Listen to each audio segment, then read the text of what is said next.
에덴 동산에서 하나님께서 아담과 하와에게 주신 명령은 단순한 금지가 아니었습니다. 하나님께서 창세기 2장 16절에서 17절에 동산 각종 나무의 열매는 내가 임의로 먹되 선악을 알게 하는 나무의 열매는 먹지 말라라고 하셨습니다. 하나님은 동산의 모든 것을 허락하셨지만 단 하나, 선악과만은 금하셨습니다. 이 명령은 억압이 아니라 사랑과 신뢰의 경계선이었습니다. 하나님은 인간에게 내가 너를 사랑한다, 너는 나를 신뢰하겠느냐라고 물으신 것입니다. 사랑에는 반드시 선택의 자유가 필요합니다. 그래서 하나님은 선악과를 통해 인간에게 하나님을 선택할 수 있는 공간을 주신 것입니다. 이것이 바로 연단받은 자유의지의 시작입니다. 아담과 하와는 에덴 동산에서 무죄했지만 연단받은 믿음이 없었기 때문에 사단의 유혹에 바로 넘어갔습니다. 이것은 단순히 무죄한 상태만으로는 시험을 이길 수 없음을 보여주는 것입니다. 사실 무죄한 천사들 3분의 1이 하나님께 반역하여서 사단의 그 무리가 된 것처럼 성령으로 완전히 연단되지 않은 존재는 누구나 유혹에 넘어갈 수 있다는 것이죠. 그래서 하나님은 인간에게 자유의지를 주셨지만 동시에 연단 과정도 허락하셨습니다. 하나님이 인간의 타락을 미리 알고 계셨고 예수 그리스도를 통한 구원의 길도 미리 준비해 두셨습니다. 선악과는 단순히 하지 마라 그게 아니고 결국 예수님을 통해서 하나님의 형상으로 회복시켜서 하나가 되게 하려는 큰 계획이었음을 깨닫게 해줍니다. 연단은 인간 안에 숨겨진 죄성이나 나쁜 성향들을 드러내서 우리를 그리스도의 성품으로 변화시키기 위한 하나님의 사랑의 과정입니다. 연단은 내가 어떤 사람인지 보여주는 거울과 같습니다. 병도 증상이 나타나야 치료하듯이 선악과를 먹을 때 들어온 사단의 성질도 밖으로 드러나야만 회개할 수 있습니다.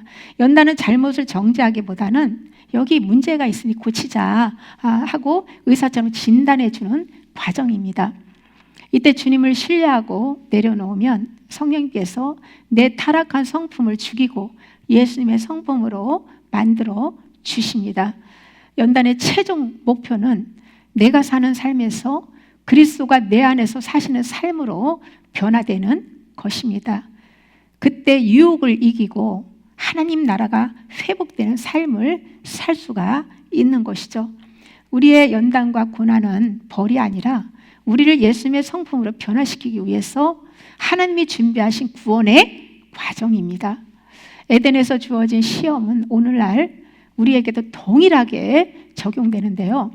우리는 매 순간 하나님을 신뢰하며 그분 안에서 살 것인지 아니면 자아를 중심으로 내 뜻대로 살 것인지를 선택해야 하는 갈림길에 서 있습니다. 예수님조차 독자적으로 행하지 않으시고 아버지의 말씀과 인도하시며 온전히 순종하셨습니다. 성령님도 그가 스스로 말하지 않고 오직 들은 것을 말하며 라고 하신 것처럼 하나님의 뜻 안에서만 일하십니다. 이것이 바로 하나님 나라의 근본 원리예요. 우리는 스스로 홀로 설 수 없고 하나님과 연합될 때 비로소 참된 생명을 누릴 수 있다는 것이죠. 결국 우리의 삶이 하나님 중심일 때는 생명나무의 길로 나아가지만 자아 중심일 때는 선악과의 길로 빠지게 된다는 것입니다. 성경은 선악과 자체가 악하다고 말하지 않습니다. 지식의 나무는 율법을 상징하기도 하는데요. 율법 자체가 나쁘다는 뜻은 아니에요. 인간이 하나님 없이 스스로 선과 악을 판단하고 자신의 힘으로 의로워지려고 하는 율법적 체계를 보여주는 것이에요. 하와가 선악과를 보았을 때 먹음직하고 보암직하고 지혜롭게 할 만큼 탐스러워 보였습니다. 이것이 바로 사단의 전략입니다. 율법을 내 힘으로 지키려고 하면 겉으로는 경건해 보일 수 있죠. 그러나 이 마음속은 이 사단의 역사로 인해서 육신의 정욕, 안목의 정욕, 이생의 자랑으로 이어진다는 것이죠.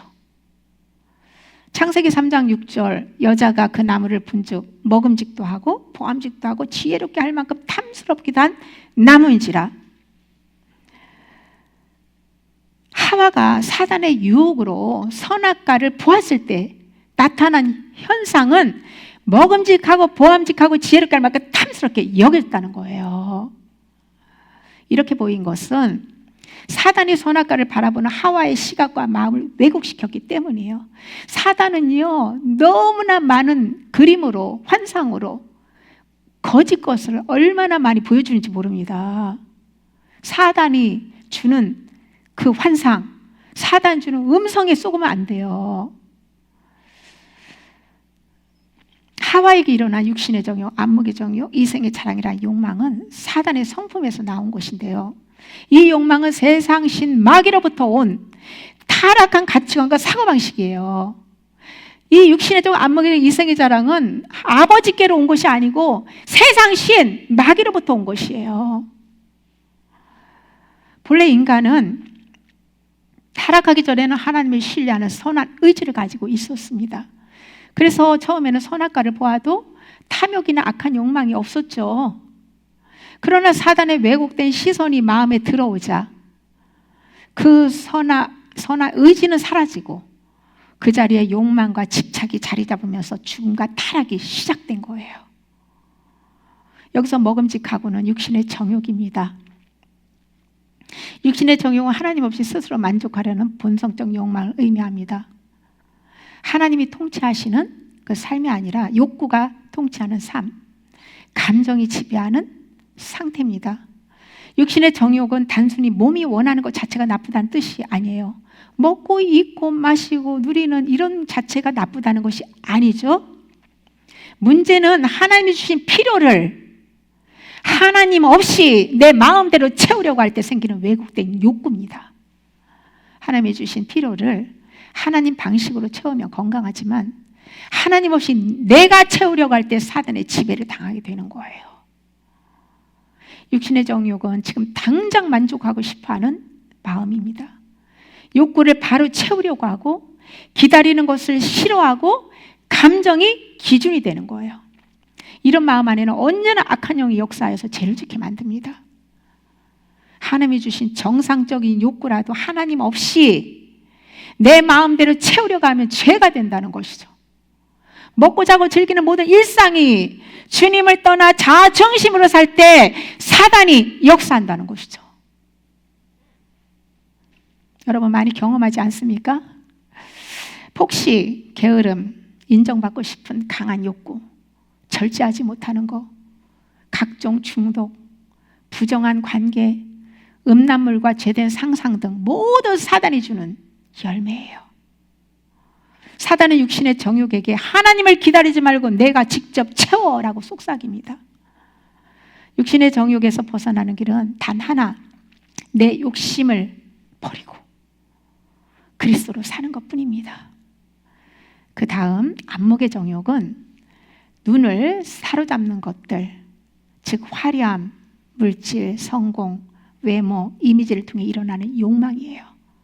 하와는 선악과를 보암직하게 여겼고 아가는 전리품을 보고 여리고성에서 전리품을 하나도 취하려고 손대지 말라고 했는데 그냥 아주 그냥 아름다운 외투, 뭐 금은 이런 것들을 보고 탐내가지고 자기 장막에다가 감춰버리고 다윗은 밧세바를 보고 마음이 흔들렸고 사단은 예수님께 천하만국과 그 영광을 보여주면서 유혹했습니다. 이처럼 사단은 보이는 것을 유혹해요. 안목의 정욕이 작동하는 방식을 보면 죄는 행동 이전에 먼저 눈으로 들어옵니다. 보기에 탐스럽다는 순간부터 유혹이 시작되는 거예요. 첫 시선은 우리가 피할 수 없겠지만은 어쩔 수 없이 그냥 이렇게 딱 봤을 때는 피할 수 없겠죠. 그러나 두 번째 시선은 내가 선택하는 거예요. 내가 볼 수도 있고 안 볼 수도 있고. 그때부터 죄가 시작되는 거죠. 안 좋은 것을 내가 선택했을 때 그때는 이미 사단에게 사로잡히게 되는 거예요. 다윗은 두 번째 시선을 허용했고요. 요셉은 첫 시선 이후 즉시 피했습니다.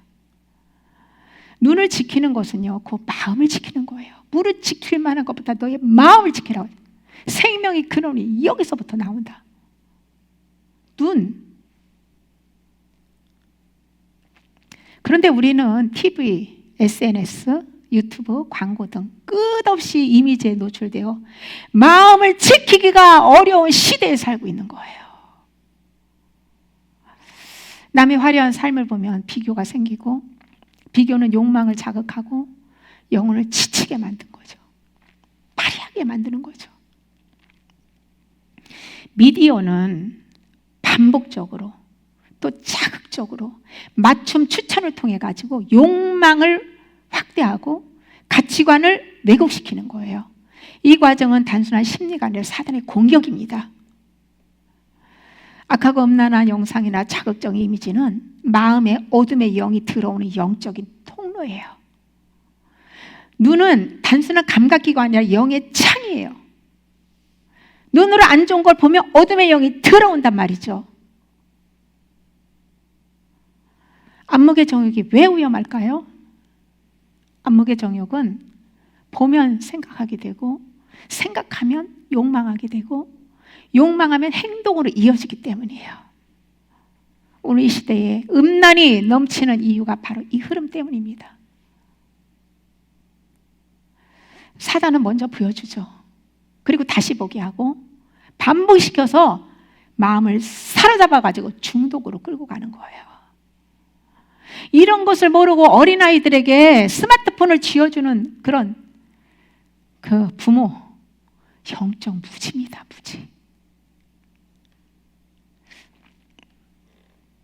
안목의 정욕을 이기는 첫걸음은 시선을 지키는 것인데요. 보이는 것이 기준이 되면 영혼은 병들지만, 말씀을 읽고 묵상하며 기도할 때 성령께서 더러운 것을 멀리하게 하고 거룩한 삶으로 인도하십니다.